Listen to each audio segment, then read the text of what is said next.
Honorable Robert Center Mukyagulanyi Amazalibwaage Kyagulanyi Misa kwebaza Misa kusaba ate n'okusaba byonna tubisse mu maaso ga Katonda waffe era nga twesabira buli omu ng'asabira munne. Netondera Katonda omuyinza wa buli kantu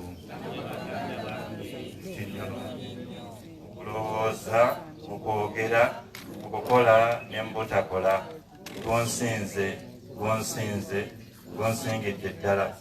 Enva neegayirira Mariya omutuukirivu embeerera emirembe gyonna, bamalayika bonna n'abatuukirivu, namwe baganda bange. Katonda omuyinza wa buli kantu atukwatirwe ekisa, atusonyiwe ebibi byaffe, atutuuse mu bulamu obutaggwaawo.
I want to know what to come here.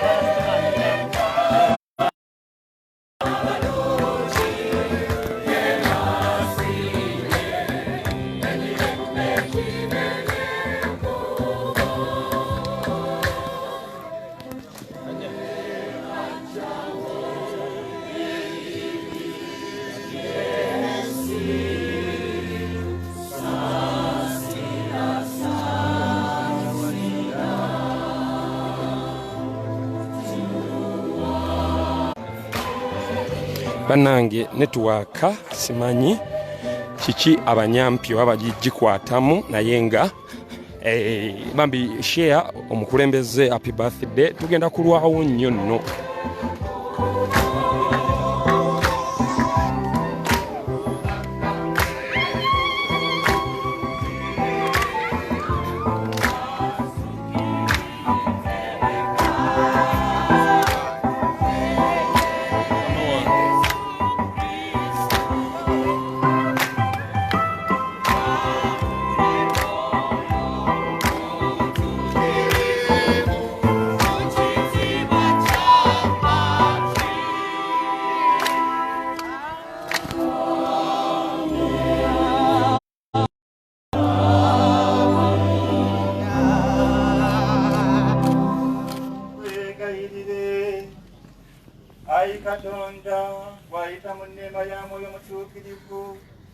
Nayuwa mitima gy'abaweereza bo n'abazaana bo ebitone eby'enjawulo omuweereza bo Honorable Barbie Kyagulanyi Sentamu otusabira kaakano muwe abe mulamu mu mwoyo.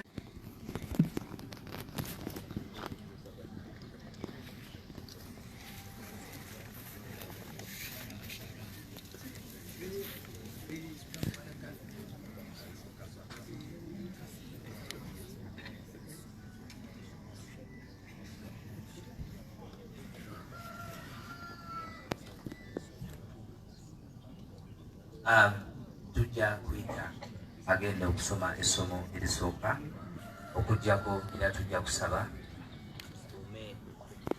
tukuume obuwangwa bw'okusaba era okubeera mu kanisa essimu tuzijjeko tugande kuba na activities endala ng'emesege egenda maaso. It's not a short process, just respect it kubanga tumanyi nti Katonda leero agenda kwogera naffe.